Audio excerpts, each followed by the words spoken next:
our women's basketball program.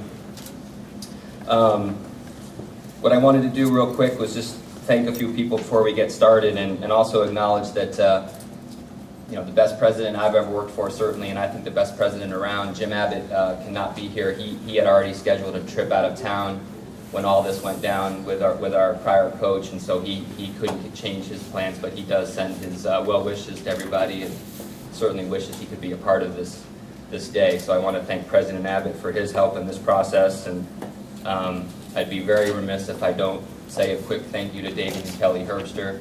Once again, it seems like when we have these situations come up, there's usually holidays involved, and we're able to kind of work through those holiday plans and change plans, and the families and everybody. I really appreciate the help, and David did a great job in helping through this process. I want to thank him. And also, my wife and kids they're back home with my mother-in-law, but I did want to say thank you to my wife as well, because she's certainly put up with a lot of late-night phone calls and rendezvous meetings and different things like that, so I want to thank her as well. With that, I would like to extend a welcome to our new family, and that's the Williams family. Amy's husband, Lloyd, could not be here today due to a prior commitment, but she was able to roll up yesterday in the car with her two little girls, and I want to welcome them, Kennedy and Bentley. Kennedy is 6 and Bentley is 2, and they've got their new yoke garb on, so I appreciate having them here, and they've been a real big Laker fan, by the way, just so anyone knows that has questions right there. I know Amy's parents are here as well. They drove over from Spearfish, and I thank them for making the trip over. It's good to see you, and you're wearing the right color, so I'm proud of that. You know, when we looked at this program and where we were, I'm a success breeds success guy. You know, I firmly believe that. I'm not scared of that. I think it's the way things need to be in this business. And so our program had success, and a lot of that is due to the young ladies sitting here in attendance today. They really worked their tails off and did a great job with our program. The coaching's been fantastic, but they got it done.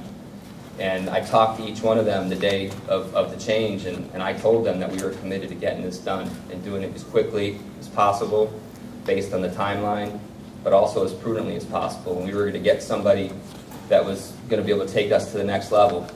And where I'm at with this whole process is that this program deserves a coach that has Division I experience. You know, we're at that level. We all know that. Everyone knows in my department we're calling it the T word now as far as the transition. It's over, it's done. We're past that. This program needed a coach that knows what Division I kids look like, that they've recruited them before, they've coached them, all those things. And so that was really the criteria that I went into this search with David Herbster, knowing that we needed to accomplish. Those are the things that we were really looking for. The program needs it, deserves it, and frankly, I expected it. And I wasn't disappointed with the pool. We had a lot of people that met the criteria I'm talking about. You know, the head coaching experience was kind of a cherry on top to me, that if they had some head coaching experience at one level or another, combined with that Division I recruiting experience, that's really where we were focused in from the get-go. You know, we interviewed 4 people here in Vermilion, and I'm certainly not going to name names out of confidentiality for them in terms of their programs and where they're at, but 4 really good candidates that I felt strongly about. But I will tell you that about 20 minutes into my time with Amy, I knew she was the one. It's just one of those things people talk about, you know, when you meet somebody and you spend some time talking about philosophy and lifestyle, you know, choices, family, different things. It just was very clear that Amy was the one who was rising to the top of the group. And for 6 years, I won't read all the stuff in her bio, you guys can see all that, but basically 6 years as a Division I recruiting coordinator, some at Oklahoma State, some at Tulsa, certainly stood out to us. And the fact that she went on to become a head coach herself and start a program from scratch. I think the word she used is that when she got there wasn't even a women's basketball on campus anywhere, right? So, you know, she started a program from scratch, and in 5 years she's had 4 winning seasons, 2 straight seasons in the postseason, last year reaching the Elite 8 at the NAIA level. So she certainly built a program and set expectations, and then her team has gone out and met those expectations, and so that was something that was really special to us. And our kids have reached the postseason 2 years in a row as well, so there's some similarity there, and we're excited to take this and go forward. You know, to top it all off, I think last thing for the media assembled today, I wanted to make your life as easy as possible, right? So we got a Coach Williams replacing in Coach Williams. You guys can just keep the stories from last year and just change the name to Amy and go. So with all that said, I want to introduce our next coach of the women's basketball program here at the University of South Dakota. We're thrilled to have her, Amy Williams.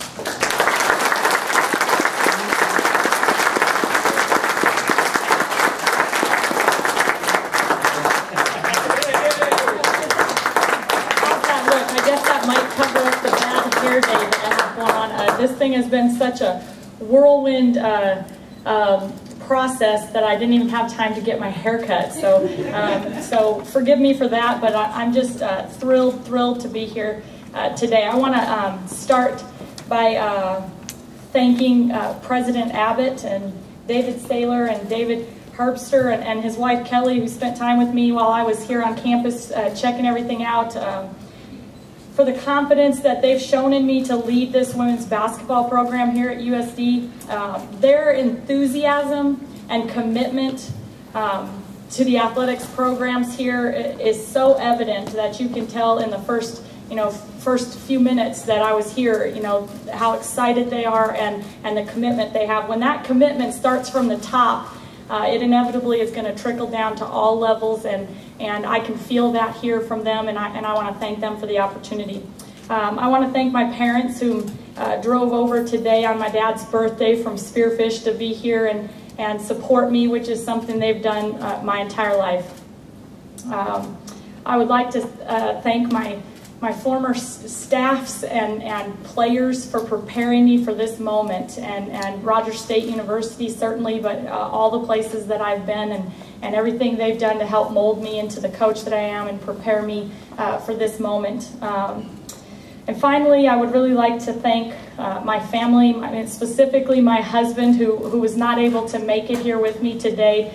He's also a basketball coach, and he's unofficially my co-head coach, and I can't tell you how many dinners that we have sat with salt shakers and on the table and talking through strategies and new plays and what would work with our personnel and discussing the best way to defend a ball screen, and so he certainly has a huge impact as well, and then the two newest Yote fans down here, Kennedy and Bentley, who sometimes do make sacrifices so I can spend time with my other girls, and we're just so excited to be here, and I wanted to thank all of those people. It doesn't take much to sense the excitement that's surrounding USD athletics right now. You can feel that commitment, you can see, and I admire from afar just what they've been able to do in such a short time at the Division I level.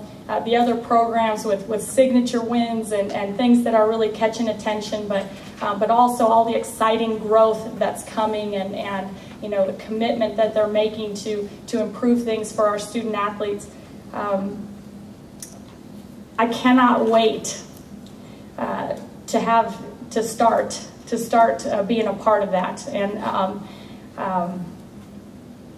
I'm looking forward to the opportunity to pick the brains of all of these great coaches that are in this athletic department, and I respect what they've been able to do. I can't wait to be able to join forces with this athletic department.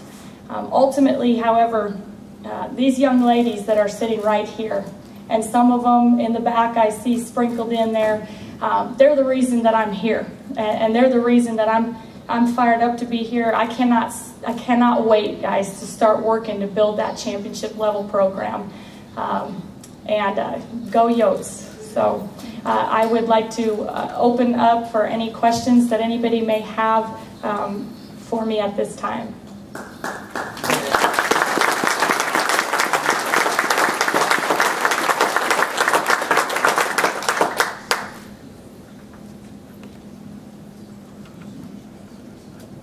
This is the same thing that happened in the locker room earlier.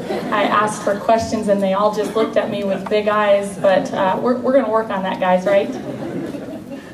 How important was it to come back to your home state? Well, it's extremely important in the sense that I have two young ladies that very rarely get to see Grandma and Grandpa up here, and so for me to have the opportunity to bring them back to kind of my roots and be able to be closer to family and have that time, it's just an outstanding opportunity, and not just the exciting growth and things that are going on in this athletic department, but the location certainly didn't hurt. Yes.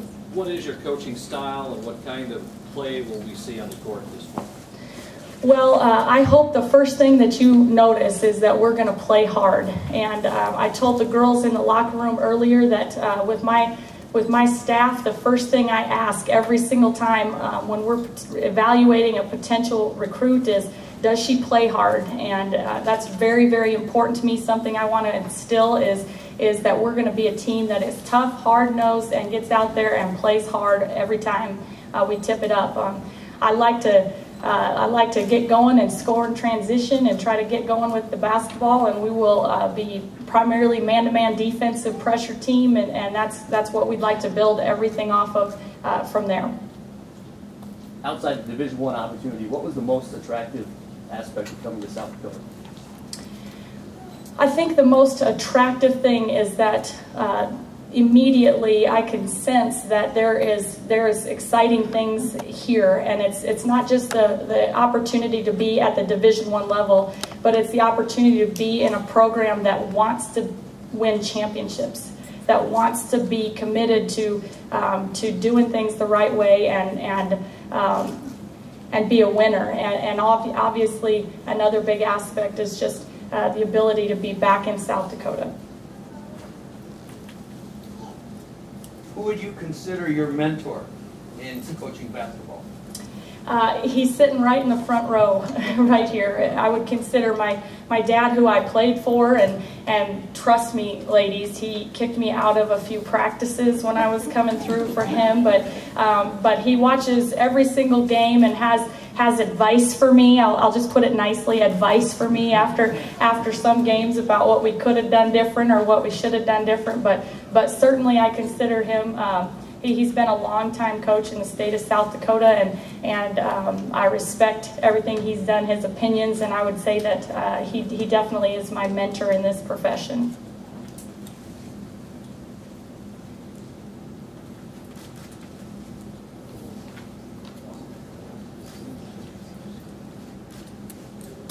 All right, I think we have some of the players available for afterwards here, and certainly I am, and Coach Williams will be as well. So thank you all for coming. Thank you for your time this morning.